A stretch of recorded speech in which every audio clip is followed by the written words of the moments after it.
हमारे घर में कोई पुत्र नहीं है। तो उसी समय वशिष्ठ जी के पास में पहुंचे, कहने लगे गुरुदेव काफी समय बीत गया, घर में कोई पुत्र नहीं हुआ। तो उसी समय वशिष्ठ जी ने बताया, बेटा अब तुम अपने घर में शृंगी ऋषि को बुलवाओ और उनके द्वारा पुत्र ज्येष्ठ एक रचवाओ, तब तुम्हारे घर में संतान पैदा होगा। बताया उसी समय श्राप के मन में के शृंगी ऋषि और वशिष्ठ बुलावा, पुत्र ज्येष्ठ शुभ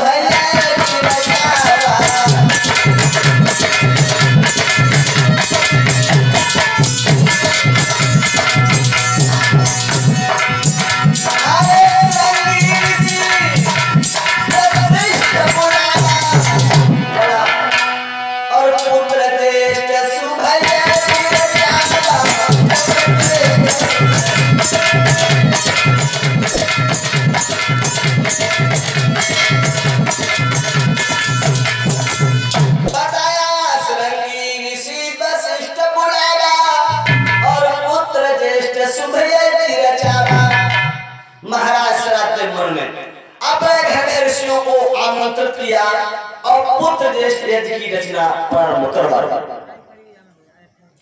तो जब जिस दिन फूल आरती पड़ी, फूल आरती दी गई बेटा गगन, तो उस दिन श्राद्ध मनु घर से बाहर थे, घर पे थे नहीं। तो रानी घर पे रहने की रानी से पूछी, जब बताओ इस यज्ञ के द्वारा लड़की पैदा होनी चाहिए या लड़का? तो रानी ने मन में सोची लड़का पैदा हो तो राजा के लिए लाभ हो जा सकता, क्यों बाजार ले तो राजा काम करेगो, खेत में हल चले तो राजा को काम करेगो, रिश्तेदारी में कोई न्योता के लिए तो राजा, हमें कौन सा फायदा लेगा कोई ना। बोले महाराज इस यज्ञ से लड़का नहीं बल्कि लड़की पैदा होना चाहिए। लड़की पैदा हो गई।